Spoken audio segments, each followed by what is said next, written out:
I kind of just try to go into every session with an open mind and see what happens. I don't like tell myself like, okay, this is what you have to do.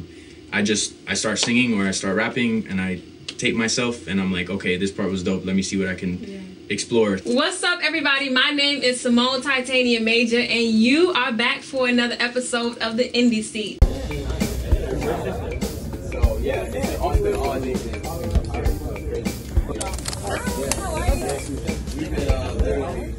Today I am so excited because we got one of the greatest rappers from Miami-Dade. We have John G. John G, I appreciate you for coming through. How are you? Great, thank you. Thank you for having me. You're welcome. When did you fall in love with music?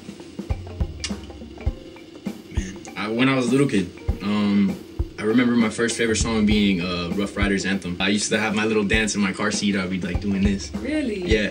How old were you? Do you recall? I was like 5, 6. 5, 6. Yeah. And so at what point did you say, I like music and I fall in love with it, but I want to make this my career? That was about 2014. I was living with a couple of other artists. I had moved out of my parents' house and I was like very new to living on my own. I was only 19. And well, not in 2014, but when I moved out and I was on my own, I was like 18, 19. Okay.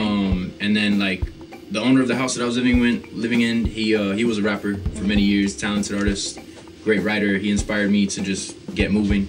And then another one of my friends, his name's Chris Clark. He's in a band. I actually watched the birth of that band. They're called No Traffic. They're amazing.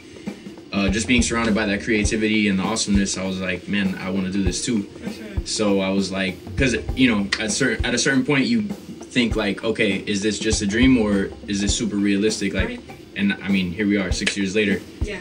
So I think I made the right decision. But yeah, that was I think so too, because I listen to your song all the time. Like I said, Systematic is a vibe. So you definitely have a future for this, I believe, for the rest of your life. So continue with it. Being born and raised in Miami actually cultivated your style, because I know, I've done a little research, and I know that you kind of look up to Nas and Eminem. And do you find that their music and your experience here in Miami has shaped your music? I think inevitably we are a product of what we are surrounded by, for sure. So I would be incorrect to say that my style isn't influenced by Miami, but I personally think I'm more influenced by like a Northeast style of hip hop, where it's just like I don't make the 2 Live Crew type stuff, you know what I mean? Or I don't know what other type of group to say that came from Miami or other artists. But I definitely think that I have more of like a New York boom bap style compared to the stuff that is coming out from here. Definitely. I agree with that. When I hear your music, it kind of reminds me a little bit of Tribe Called Quest in the sense of the lyrics. The things that you talk about, the issues that you bring up, it really resonates with me, and it makes me, 1, vibe to the music, but 2, think about my life and my experiences. So then, what is your creative process look like? Are you pulling from experiences all around the world? Are you pulling from past experiences? Are you imagining things? What comes first? A lot of it is my personal experience. Like Systematic is specifically talking about, most of the song is specifically talking about me struggling with alcohol and being able to put the bottle down and stuff like that.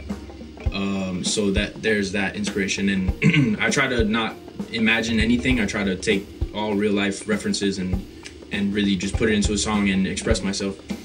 And the other part of that, the creative process that I have, is I kind of just try to go into every session with an open mind and see what happens. I don't like tell myself like, okay, this is what you have to do. I start singing or I start rapping and I tape myself and I'm like, okay, this part was dope. Let me see what I can explore through that avenue of whatever my mind was thinking at the moment, you know? Right. But let me ask you, are you more of a freestyler or are you a writer? In the sense, writing is pretty much freestyling, but writing you can kind of alter, you know? But when you go in the booth, are you saying, take me in there, I want to go Lil Wayne style, I'm just going to freestyle? Or do you sit in a quiet room, you think about your experiences and you say, hey, I'm going to put this to the paper and I'm going to see how it comes out?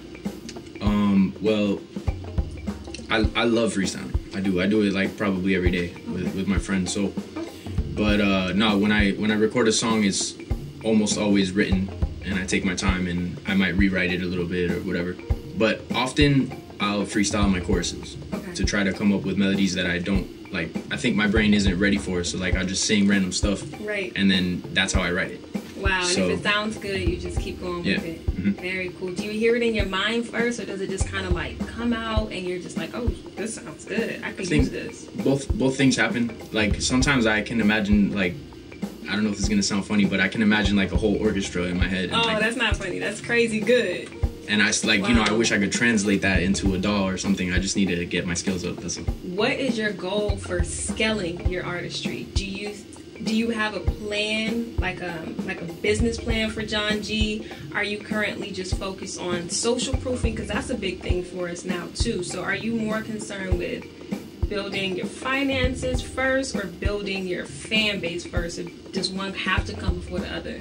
Well, I think first is really building the community and the team that you need to be able to address all of those things that you're talking about. Because after years of doing pretty much everything by myself or just with one other person, after trying to do so much by myself, I realized that the team needs to be in place in order to have the structure for any business plan.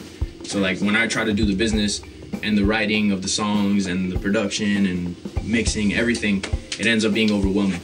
So, but yes, I do. I've recently started trying to manage my friends that are artists, try to guide them in the right direction. Really? Yeah, teaching them how to distribute their music and just different things that go along with it, the legalities and everything, and trying to build them up. That way they have their own platform, their own rhythm, and then we can just work together and push like we're doing right now. I appreciate this so much. Yeah, no, we appreciate you. What is your philosophy for life as John G? You can make it short, you make it long. Philosophy is one of my favorite things to talk about. Oh, let's do it. One of the main philosophies that I have is that your identity doesn't actually exist. Like, it's not I haven't created this philosophy, I've learned about it. You don't live as who you think you are. Right. You are just a human. You are the universe experiencing life through the human medium, right? So it's no use in being like caught up in emotions or thinking, like you said, like sometimes we have big heads, and I'm sure that I do often, you know. It's about being able to let go of that, seeing things objectively and just kind of just, without sounding too cliche, sharing love, you know? Yeah, for sure. That's not cliche. I think everybody needs to go by that motto. Do you feel that it is a responsibility for artists to make music or make lyrics that are about the current times? Do you feel a responsibility to talk about that? Yeah. Yeah, I do. I do think so, especially when kids are listening to music. You can make catchy stuff that's not nonsense, you know? Kids are picking up on the nonsense, like the mainstream media and all that. And I personally don't think it's good for them, you know, when you're ingesting such useless, arbitrary information. Like, there's a lot going on, and like kids need to pick up on as much as they are capable of as they grow. And I mean, as an adult as well, whatever you're listening to, like even if you just like casually leave the radio on and it's this song that's about ass and whatever, stuff that's nonsense, you're not really getting anything out of that. There's no substance to it. Yeah. Absolutely. Well, John G, it was a pleasure speaking with you. My brother from Miami-Dade. I know we in COVID, so I'm just going to like pretend because I gave you a hug earlier. But anyway, I'm going to elbow you. The album I just mentioned, 24/750, coming some point soon. Shout out to my dog Soul Natural. Shout out to my dog Entity. That's my producer, co-business owner. There's a lot on the way. John G Hip Hop, no spaces. Just Google that. I'll come up everywhere. My name is Simone Titania Major. You are watching The Indie Seat. We want to thank Context of a Generation for producing this interview. I thank y'all so much, and I can't wait for you to tune in to the next Indie Seat. See y'all later.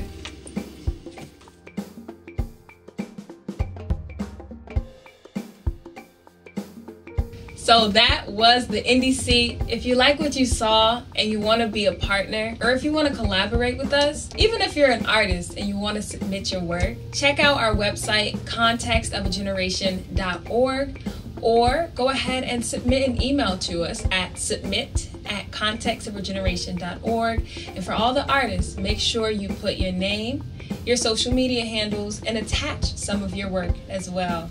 And for those who are interested in being a partner or collaborating, please email us and we would love to reach back out.